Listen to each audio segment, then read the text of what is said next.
Ya, terima kasih ya buat Ibu dan Bapak. Ya, yes saudara, kita sudah mendengar ya.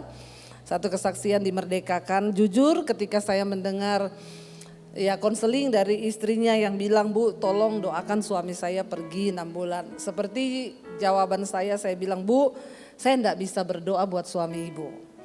Ya, dan saya tidak akan berdoa. Kita akan berdoa lewat telepon, tapi saya akan berdoa supaya ibu imannya kuat. Dan ibulah yang harus berdoa buat suami ibu. 6 bulan loh saudara, bukan main-main.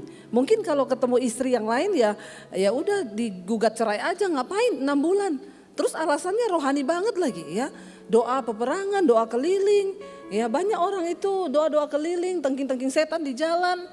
Ya dia lupa di rumah setannya ikut pulang sama dia. Ya, makanya saya pernah kan ngomong teman saya dulu ngajak saya, ayo Bu Debi kita doakan itu ada patung kodok barusan dibangun. Terus saya tanya sama dia, emang kenapa kalau patung kodok? Kodok itu lambang persinahan loh Bu.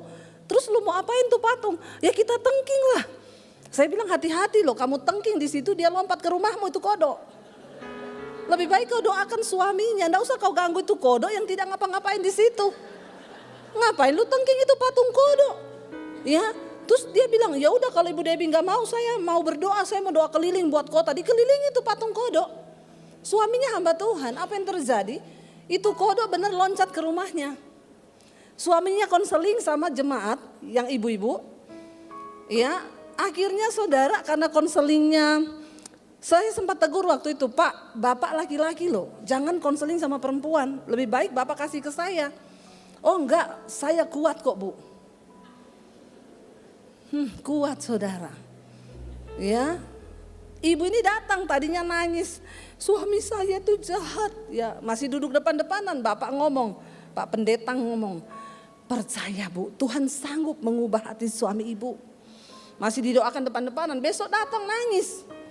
Nangisnya semakin menyedihkan, saya dipukulin sama suami saya. Pak Pendeta kan kalau konseling harus empati. Jadi Pak Pendeta berdiri, ya mulai pegang di bahu, yang kuat ya Bu ya, yang kuat. Ketika sentuhan terjadi, ya ini arusnya beda toh. Awalnya mau konseling jadi konsleting. Bener, apa yang terjadi saudara? Itu kodok pindah ke rumahnya. Saudara percaya atau tidak? Cerai. Ibu itu cerai sama suaminya, pendeta ini cerai sama istrinya. Saya bilang sama istrinya, makanya saya sudah bilang apa, kamu jangan tengking itu patung kodok. Kenapa kamu kurang kerjaan pergi tengking-tengking patung kodok di jalan. Sementara suami gak diurusin, dia pergi doa keliling sampai tengah malam. Hello. Saudara harus mengerti firman Tuhan supaya saudara gak dibodoh-bodohi, amin. Kelihatannya rohani padahal roh jahat, roh halus. Akhirnya jatuh dalam persinahan. Ya kayak Bapak tadi, coba percaya. Pendeta ngomong, saya melihat istrimu berselingkuh. Saya melihat istrimu itu begini, dia kasih guna-guna sama kau. Bisa ya dibutakan, jangan-jangan ini pendeta yang pakai ilmu. Ya nanti lama-lama gitu. Saya juga dulu pernah ada yang konseling sama saya, Bu. Saya ikut satu pelayanan sama pendetanya, saya disuruh jual rumah saya. Duitnya untuk pelayanan. Saya jual Bu rumah saya Bu. Terus ibu kasih semua buat pelayanan, goblok. Terus nangis sama saya gini, terus sekarang Bu Debi saya tinggal di mana Bu? Saya sekarang gak punya rumah, pergi tinggal sama itu pendeta. Kenapa kau gak tanya Tuhan? Kenapa kau tidak mencari kebenaran? Kenapa kau cuma dibodoh-bodohi dengan bawa-bawa nama Tuhan sehingga engkau akhirnya dibodoh-bodohin, anak-anaknya marah. Memang ibu ini tinggal sendiri. Ya, dia nggak punya siapa-siapa, ketemu pendeta, pendetanya bernubuat, katanya Tuhan suruh kamu jual rumah, uangnya kasih semua untuk pelayanan. Akhirnya dia nggak, saya bilang, ibu sudah pergi sama pendeta itu. Ibu tanya sama dia, ibu mau tinggal di mana? Sudah Bu, dia bilang ya kamu berdoa lah tanya Tuhan. Pret. Kasihan Tuhan ya, nama Tuhan dibawa-bawa saudara. Makanya saudara harus punya pengenalan yang benar akan Tuhan. Umatku binasa karena tidak mengenal Allahnya. Punya firman supaya nggak mudah dibodoh-bodohi. Coba untung loh 6 bulan pergi saudara. Untung Tuhan berbelas kasihan karena ada istri yang mau membayar harga. Berdoa menangis bagi suaminya. Ya, yuk kita baca firman Tuhan dulu bersama-sama. Sekali merdeka tetap merdeka. Baca Galatia 5 ayat yang pertama saudara ya. Galatia pasal yang kelima ayat yang pertama, firman Tuhan berkata di sana, kita baca bersama. Kalau saudara bawa Alkitab silakan buka Alkitab saudara, baca 1, 2, 3. Supaya kita sungguh-sungguh merdeka, Kristus telah memerdekakan kita. Karena itu apa? Berdirilah teguh dan jangan mau lagi dikenakan kuk perhambaan. Supaya kita benar-benar merdeka, Kristus yang telah memerdekakan kita. Karena itu apa? Berdirilah teguh dan jangan lagi mau dikenakan kuk perhambaan. Saudara, ketika kita ini ditebus oleh darah Yesus, kita dimerdekakan dari hukum dosa. Karena itu hidup kita bukan milik dosa lagi, tapi kita milik Tuhan. Ya, karena hanya ada 2 di dunia ini kan, ada Tuhan dan ada hantu, ya. Ada Tuhan, ada setan, ada kerajaan Allah, ada kerajaan iblis. Kalau orang tidak menyerahkan hidupnya dalam kerajaan Allah, maka sudah pasti dia berada dalam kerajaan setan. Ya, kalau saudara nggak percaya kita baca bersama coba. Roma pasal 6 ayat yang ke-15 ya. Roma pasal 6 ayat 15 berkata di sana, demikian saudara ya, baca 1, 2, 3. Jadi bagaimana? Apakah kita akan berbuat dosa karena kita tidak berada di bawah hukum Taurat tetapi di bawah kasih karunia? Sekali-kali tidak. Banyak orang berkata begini, kita ini sekarang sudah hidup di zaman kasih karunia. Ya, jangan dengerin itu Debbie Basir, itu pendeta hukum Taurat. Apa-apa ngomong Tuhan murka, apa-apa Tuhan marah. Tuhan itu sudah tidak marah. Ya, kita ini sudah hidup di zaman kasih karunia. Enggak ada lagi Tuhan murka. Bapak Ibu dengar baik-baik, Yesus datang pertama kali di dunia ini sebagai juru selamat untuk menyelamatkan manusia. Dia datang dengan kasih karunia, menawarkan keselamatan. Tapi Yesus akan datang kali yang kedua sebagai apa? Hakim. Amin. Dan semua kita akan berdiri di hadapan penghakiman Kristus. Kita akan berdiri di hadapan tahta pengadilan Kristus. Makanya hati-hati. Nah, dikatakan di sana, jadi karena sekarang kita nggak di bawah hukum Taurat, apakah kita bisa berbuat dosa? Ya, sekali-kali tidak. Ayat 16 berkata apa di sana? Baca bersama. Ayat 16 1, 2, 3. Apakah kamu tidak tahu bahwa apabila kamu menyerahkan dirimu kepada seseorang sebagai hamba untuk mentaatinya, kamu adalah hamba orang itu yang harus kamu taati baik dalam dosa yang memimpin kamu kepada kematian maupun dalam ketaatan yang memimpin kamu kepada kebenaran. Ketika kita menyerahkan hidup kita kepada Tuhan, maka kita adalah hamba Tuhan yang harus mentaati Tuhan untuk hidup dalam kebenaran supaya memperoleh hidup yang kekal. Tapi ketika kita menyerahkan hidup kita kepada iblis, maka kita juga harus taat kepada iblis untuk melakukan dosa terus dikatakan. Lalu ayat yang ke-17 berkata di sana, baca bersama ayat 17 1, 2, 3. Tetapi syukurlah ya kepada Allah. Dahulu memang kamu hamba dosa, tetapi sekarang kamu dengan segenap hati telah mentaati pengajaran yang telah diteruskan kepadamu. Kamu telah dimerdekakan, ayat 18, dari dosa dan menjadi hamba kebenaran, ayat 19. Aku mengatakan hal ini secara manusia karena kelemahan kamu. Sebab sama seperti kamu telah menyerahkan anggota-anggota tubuhmu menjadi hamba kecemaran dan kedurhakaan yang membawa kamu kepada kedurhakaan, demikianlah hal kamu sekarang harus menyerahkan anggota-anggota tubuhmu menjadi hamba kebenaran yang membawa kamu kepada pengudusan.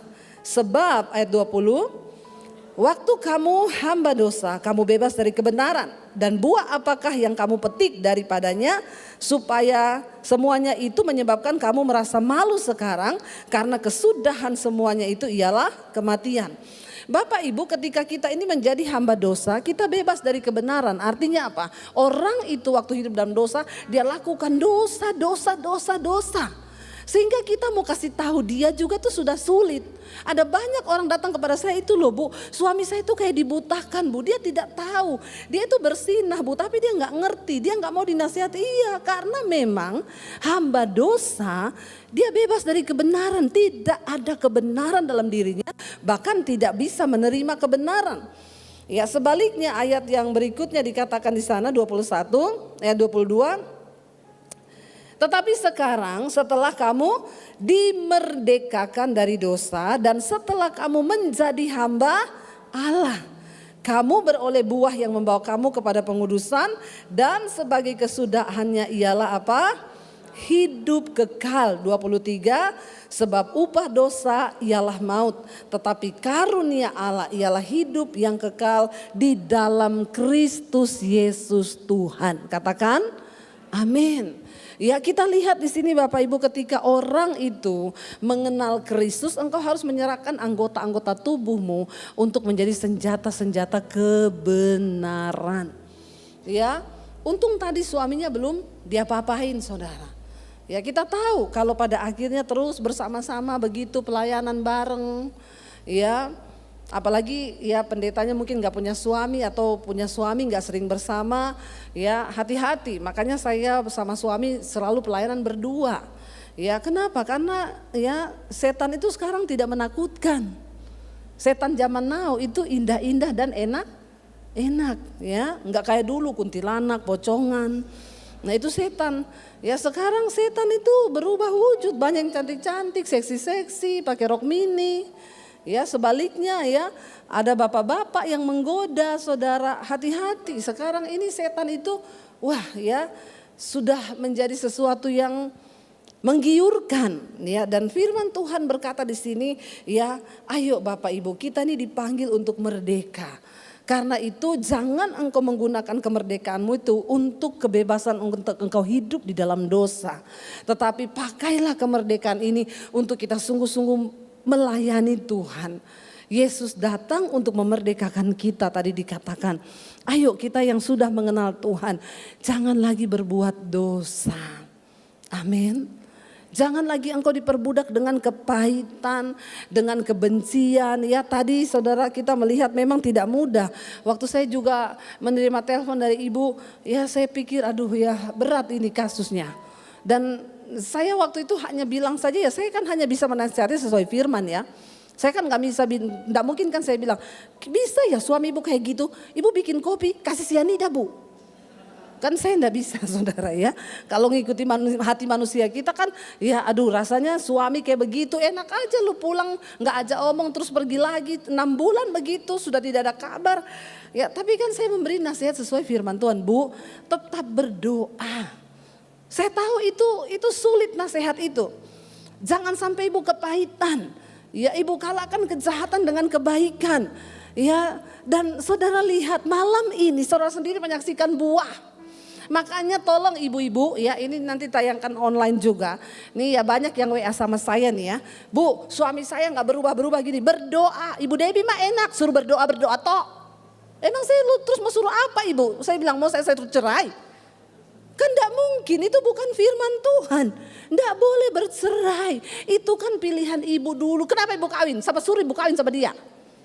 Kadang-kadang saya itu juga pusing kalau hadapi konseling orang-orang begini loh saudara. Disuruh berdoa jawabannya gini, ibu enak suruh berdoa karena ibu enggak rasa. Coba kalau saudara jadi saya, saudara mau ngomong apa? Ya karena ibu enggak rasa, suami ibu mah enak, baik. Ih. Ya lucu ya saudara. Saya bilang lah iyalah, kan saya waktu pilih jodoh saya berdoa sama Tuhan. Makanya Tuhan yang kasih, kau yang kasih setan. Makanya sekarang kau bayar harga. Tapi kalau ibu mau berdoa, Tuhan sanggup mengubah kutuk menjadi berkat. Cuma ada saudara kalau dinasihati gitu marah. Ya nggak bisa. Ibu enak aja ngomong gitu, saya ini sudah berdoa Bu. Sudah bertahun-tahun saya berdoa. Saya bingung orang Kristen tuh kalau konseling gak tahu maunya apa. Saya kalau yang begitu-begitu udah gak saya angkat lagi tuh kalau mau telepon. Ngapain coba? Kamu tuh telepon minta nasihat. Ya saya kasih yang sesuai firman. Atau dia tunggu saya kali bilang begitu. Nanti malam ibu bikin kopi. Kasihan nih dah Bu, biar dia berbusa mati Bu suamimu. Mungkin dia akan ngomong, yes Bu Debbie akan saya lakukan. Kali itu yang dia tunggu kali ya. Saya kadang-kadang bingung loh Bapak Ibu. Malam ini kita mendengar satu kesaksian yang real. Nyata dan tidak dibuat-buat. Saya bahkan sudah lupa ketika ibu itu bilang, Bu masih ingat saya enggak? Dulu saya pernah telepon ibu, yang mana ya? Itu loh yang kasus suami saya pergi 6 bulan. Banyak yang begitu soalnya. Saya ini udah lupa ibu tuh yang mana. Istri-istrinya Bang Toib itu telepon saya banyak. Suaminya menghilang ya 1 tahun, 6 bulan, 3 tahun gak pulang. Banyak Bu, saya lupa. Terus baru dia cerita, itu loh ya Bu yang kasus itu loh yang sama pendeta. Oh iya saya ingat ini. Nah itu karena sudah menyebut ya lebih spesifik lagi masuk. Tapi kalau cuma ngomong itu loh Bu suami saya yang gak pulang. Ternyata banyak ya orang Kristen tuh Bang Toib. Tapi saya berdoa di sini tidak ada Bang Toib, amin. Ya bertobat bapak-bapak. Tapi kita melihat malam ini bukti nyata. Istrinya dia tidak mau diperbudak. Saya bilang mau keadaan seperti apapun ibu jangan terpengaruh. Itu tipuan setan. Ibu difitnah bilang haleluya. Ibu ini bilang puji Tuhan. Ibu tetap berdoa. Puji Tuhan loh, dia dengar loh. Tadi dia bilang, saya ingat waktu itu ibu ngomong, mau diapain aja puji Tuhan, haleluya. Tetap berdoa, jangan kalah dengan kejahatan. Doa orang benar itu besar kuasanya. Bukan doa pendeta ya, doa orang. Ketika saudara hidup benar, doamu itu berkuasa. Doamu menggetarkan sorga. Tuhan tidak tahan lama-lama turun karena doa orang benar itu besar kuasanya. Untung istrinya tidak mau diperhamba dengan kepahitan, dengan kecewa. Dia bilang aku mau dimerdekakan Tuhan. Hanya orang yang merdeka yang bisa memerdekakan orang yang terikat. Ya Tuhan bekerja. Suaminya nggak tahu di mana tujuannya, nggak tahu di mana hidupnya, tiba-tiba Tuhan ngomong pulang. Hubungi istrimu. Saya selalu berkata kepada orang tua yang datang kepada saya, Bu anak saya udah gak bisa diatur. Tidak ada jalan keluar. Bapak mau bawa dia ke panti rehab. Bapak mau bawa kemana sudah bolak-balik ke psikiater. Tidak bisa, cuma Tuhan yang sanggup. Waktu engkau duduk berlutut di kaki Tuhan. Engkau minta hati Tuhan untuk menjamah. Maka anakmu dia bisa tiba-tiba saudara. Tiba-tiba dia di mana Roh Kudus bekerja di hatinya, itu loh saudara. Tapi kita harus jadi orang yang benar. Jangan mau diperbudak dengan dosa, tinggalkan semua itu panas hati, amarah. Kita mendengar kesaksian yang luar biasa. Ya seorang istri yang tidak mau diperhamba lagi, tidak mau diperbudak. Dia berdiri dengan kemerdekaan, dia bisa memerdekakan suaminya. Bapak ibu bisa bayangkan kalau istrinya menyerah kalah. Dan dia diperbudak dengan sakit hati. Lalu dia bilang sama suaminya, gak usah pulang. Saya tak pulang ke rumah keluargaku, kita cerai sekarang. Maka ada 3 orang anak yang akan rusak hatinya. Yang akan rusak mentalnya. Dan 3 anak ini akan hidup dalam kepahitan. Dan mereka akan menjadi anak yang rusak, yang akan merusak orang lain. Tapi ketika ibu mau membela keluarganya di hadapan Tuhan. Tuhan menjamah hati suaminya. Sekarang ketiga anaknya berkata, Mah, Tuhan itu sungguh-sungguh ada ya. Dan dia mendengarkan doa kita. Kenapa Bapak Ibu saya selalu bilang sabar. Bertekun di dalam doa. Ya minta kekuatan dari Tuhan dan jangan pernah menyerah. Yesus sudah memerdekakan kita. Karena itu malam ini Bapak Ibu, ya kesaksian ini sangat luar biasa. Kita lihat bagaimana Tuhan bekerja. Dan semua firman Tuhan itu, kesaksian itu meneguhkan apa yang sudah Tuhan katakan itu benar-benar terjadi. Saya berdoa malam ini tidak ada perkara yang terlalu sulit. Ketika engkau mau berlutut, engkau mau dimerdekakan oleh Tuhan. Mungkin juga saudara yang hari ini sedang terikat dosa. Saya cuma mau bilang jangan main-main lagi dengan Tuhan. Jangan engkau coba-coba persinahan. Jangan engkau coba-coba hidup dalam percabulan. Jangan buka celah bagi setan. Sedikit kita membuka celah, setan masuk. Karena ingat, Tuhan datang membawa damai sejahtera dan kebenaran. Tapi setan datang membawa kehancuran. Setan sudah membidik rumah tanggamu. Alkitab berkata iblis itu tiap hari berjalan berkeliling. Mencari celah yang bisa dia masuki. Tapi waktu kita hidup dalam kebenaran, biar setan tidak menemukan celah dalam rumah tangga, dalam hidup kita. Karena kita punya firman Tuhan yang memerdekakan. Kita mau bangkit berdiri, mau siapkan hati untuk perjamuan. Perjamuan kudus.